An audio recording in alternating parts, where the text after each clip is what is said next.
اس دنیا میں آنے سے پہلے بھی ہم ایک زندگی گزار آئے ہیں اور بدقسمتی سے اس کا تصور بہت کم لوگوں کو حاصل ہے،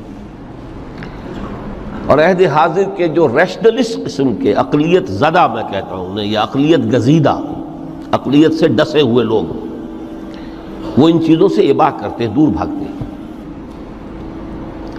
ہماری پہلی تخلیق ہوئی تھی عالم ارواح میں، الارواح جنود مجندہ، لشکروں کے لشکر تھے۔ آدم سے لے کر آخری انسان جو دنیا میں پیدا ہوگا قیامت تک، سب کی ارواح عالم ارواح میں پیدا کر دی گئی۔ وہاں عہد لیا گیا، الست بربکم قالوا بلا، کیا میں تمہارا رب نہیں ہوں، مالک نہیں ہوں؟ ہم سب نے عہد کیا تھا، کیوں نہیں؟ شہیدنا، ہم گواہ۔ یہ عہد الست، اور ظاہر بات ہے کہ عہد جو ہوتا ہے جب تک انسان کو اپنی ذات کا شعور نہ ہو، خود شعوری نہ ہو۔ آپ دنیا میں معاہدہ کرتے ہیں تو کہتے ہیں کہ بقائمی ہوش و حواس میں یہ عہد کر رہا ہوں، معاہدہ کر رہا ہوں، تو ظاہر بات ہے کہ اس وقت ہم تھے اور ہوش و حواس کے ساتھ تھے، خود شعوری کے ساتھ تھے، لیکن صرف ارواح تھی، جسد نہیں تھے۔ اور یہی ہے وہ مقام جس کے بارے میں حضور نے سے جب پوچھا گیا کہ متى وجبت لک النبوۃ یا رسول اللہ، اللہ کے رسول آپ کو نبوت کب ملی؟ تو آپ نے فرمایا والآدم بین الماء والطین، ابھی آدم کا حیولہ جو ہے ابھی گارا گوندھ ہی رہا تھا، پانی اور گارے کے درمیان ہی تھے آدم، کہ میں اس وقت بھی نبی تھا۔ عالم خلق کا ابھی آغاز نہیں ہوا، ابھی عالم ارواح میں بھی جو تمام ارواح ہیں وہ اپنی امتیازی شان کے ساتھ ہیں۔ روح محمدی صلی اللہ علیہ وسلم، جس سے اگر نور محمدی کہیں تو غلط نہیں ہے، اس لیے کہ ارواح کا جو مادہ تخلیق ہے وہ نور ہے، جیسے فرشتوں کا مادہ تخلیق نور ہے۔ مسلم شریف میں حضرت عائشہ صدیقہ رضی اللہ تعالیٰ عنہ سے روایت موجود ہے، اللہ نے فرشتوں کو نور سے پیدا کیا۔ روح، فرشتے روح ہیں، ارواح ہیں، روح القدس، روح الامین، اور ارواح انسانیہ بھی روح ہے، یہ سب ان کا مادہ تخلیق نور ہے۔ اس وقت ہم پیدا کیے گئے، صرف ارواح کی شکل میں ہم سے عہد لیا گیا اور پھر سلا دیا گیا۔ یہ پہلی موت تھی جو ہم پر وارد ہوئی ہے اس دنیا میں آنے سے پہلے، اس لیے کہ سورہ مومن کی ایک آیت میں فرمایا گیا ہے کہ جہنم میں لوگ جو ہیں فریاد کریں گے، ربنا امتنا اثنتین واحییتنا اثنتین فاعترفنا بذنوبنا فہل الی خروج من سبیل۔ اے اللہ، تو نے ہمیں 2 مرتبہ مارا، 2 مرتبہ زندہ کیا، تو اب ایک مرتبہ اور صحیح، کہ یہاں سے نکلنے کا بھی کوئی راستہ ہے کہ نہیں؟ اتنے مراحل سے تو ہمیں لے کر آیا ہے، ایک مرحلہ اور سی۔ تو یہ 2 موتیں کون سی ہیں؟ پہلی موت وہ تھی جب ارواح کو موت کی نیند سلا دیا گیا۔ پھر عالم خلق، جسے آج سائنٹسٹ کہتے ہیں، جس کا نقطۂ آغاز ہے بگ بینگ، عالم ارواح اس سے پہلے کی شے ہے، اس تک سائنس نہیں پہنچ سکتی، وہ سائنس سے ماورا ہے۔ لیکن جہاں سے سائنس شروع ہوتی ہے وہ عالم خلق کا آغاز ہے، بگ بینگ سے۔ وہ پھر مختلف مراحل، تنزل کے مراحل بھی آئے، ارتقاء کا مرحلہ بھی آیا، تفصیل میں جانے کا موقع نہیں ہے۔ بہت سے تنزلات کے مراحل اور بہت سے ارتقاء کے مراحل طے کر کے آدم تیار ہوا ہے۔ حضرت بیدل نے رحمت اللہ علیہ بہت خوبصورت شعر کہا ہے، ہر 2 عالم خاک شد تا بست نقش آدمی، اے بہار نیستی از قدر خود ہوشیار باش۔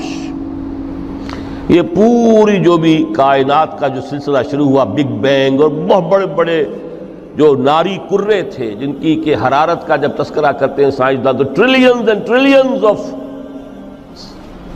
فارن ہائٹ، یہ ان کی اس وقت اس کی جو حرارت کا عالم تھا، لیکن پھر وہ ٹھنڈے ہوئے کچھ، اس میں سے کچھ، پھر خاک کی تہ جو ہے زمین کے اس کرے پر آئی، ہر 2 عالم خاک شد۔ یہاں سے اب آدم کا ہیولہ تیار ہوا تا بست نقش آدمی، اس کے بعد ارتقائی مراحل ہیں، اور پھر آدم کی وہ روح جو کولڈ سٹوریج میں تھی جب وہ لا کر پھونکی گئی ہے، جسد آدم جو ہے وہ مسجود نہیں تھا، مسجود تو تب بنا ہے جبکہ اس میں روح آدم وہ لا کر پھونک دی گئی۔ فَإِذَا سَوَّيْتُهُ وَنَفَخْتُ فِيهِ مِن رُوحِي فَقَعُوا لَهُ سَاجِدِينَ۔ یہاں سے حیات دنیاوی کا آغاز ہو گیا۔ پھر وہ سلسلہ تناسل ہے، آدم اور حوا کی نسل میں سے ہر بچہ 4 ماہ کے بعد جب اس کا ایک ہیولہ رحم مادر میں تیار ہو جاتا ہے، حدیث ہے متفق علیہ عبداللہ ابن مسعود سے رضی اللہ تعالی عنہ، اور جس کے اندر آغاز میں وہ کہتے ہیں کہ حضور نے ہمیں یہ بتایا وَهُوَ الصادق المصدوق، دیکھنا تم کہیں شک میں نہ پڑ جانا، محمد کون ہے؟ الصادق المصدوق، جو سچے ہیں، جن کی سچائی کی اللہ گواہی دیتا ہے کہ رحم مادر میں 40 دن تم نطفے کی شکل میں ہوتے ہو، پھر 40 دن علقہ کی شکل میں ہوتے ہو، پھر 40 دن تو مضغہ کی شکل میں ہوتے، پھر اللہ تعالیٰ فرشتے کو بھیجتا ہے جو اس میں روح پھونکتا ہے۔ وہی عمل جو آدم کے جسد ہیولہ کے ساتھ ہوا تھا، ہر ابن آدم اور بنت آدم کے لیے وہی عمل ہے کہ جو رحم مادر میں 4 مہینے کے بعد دہرایا جاتا ہے۔ یہاں سے حیات دنیاوی شروع ہوئی، پھر موت، یہ دوسری موت ہے۔ اب پہلی موت تو وہ تھی، لیکن دوسری موت یہاں سیپریشن ہو جائے گی۔ جو زمین سے آیا تھا تخلیقی مادہ، وہ جسم میں گیا، جسم زمین میں گیا، گل سڑ کر ختم ہوا۔ جو وہاں سے روح آئی تھی وہ اس زمینی وجود کا جو لب لباب ہے، جان، نفس، اس کو لے کر اپنے ساتھ، اور وہ جائے گی عالم بالا کو۔ پھر یہ ایک وقفہ ہے، پھر بعد سے بعد الموت ہے۔ تو احیاء بھی 2 ہو گئے، ایک مرتبہ پہلی موت کے بعد زندہ کیا اس عالم میں، آنکھ کھلی اس عالم میں ہماری، یہ پہلا احیاء تھا۔ کیف تکفرون باللہ وکنتم امواتا فاحیاکم ثم یمیتکم ثم یحییکم ثم الیہ ترجعون۔ دوسرا احیاء وہ ہوگا قیامت کے دن، بعد بعد الموت، اور پھر اس کے بعد وہ زندگی ابدی زندگی ہے، ہمیشہ کی۔ یہ تصور سامنے رکھیے۔ تو یہ جو تھوڑا سا وقفہ، یہ تو زندگی بہت طویل ہے۔ تو اسے پیمانہ امروز و فردا سے نناب، جاویداں پہم دماں، ہر دم جواں ہے زندگی۔ اس میں یہ وقفہ جو ہے، خلق الموت والحیات لیبلوکم ایکم احسن عملا، یہ اس جسد کے ساتھ اس روح کا اتصال، اور یہ 30 40 50 60 70 80 100 برس کی عمر، یہ ایک وقفہ ہے، یہ امتحانی وقفہ ہے، تمہیں جانچا جا رہا ہے، پرکھا جا رہا ہے۔ ایکم احسن عملا۔ اب اگر تو 2 چیزیں انسان پر واضح رہیں، اور نہ صرف واضح رہیں، مستحضر رہیں۔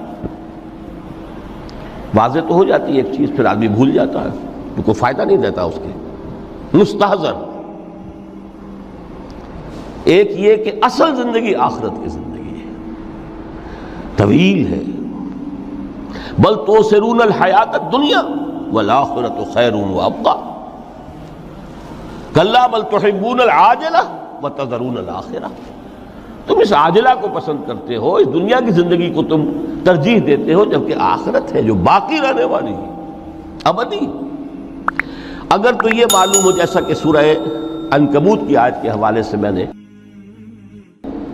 آپ کو آیت سنائی کہ وما هذه الحیات الدنیا الا لہو ولعب وان الدار الاخرۃ لہی الحیوان لو کانوا یعلمون، اصل زندگی جو ہے وہ آخرت کی زندگی ہے، کاش کہ انہیں معلوم ہوتا۔ ایک حقیقت تو یہ معلوم ہو اور مستحضر رہے کہ اصل زندگی آخرت کی زندگی ہے، اور دوسری حقیقت یہ کہ یہ دنیا کی زندگی ایک امتحانی وقت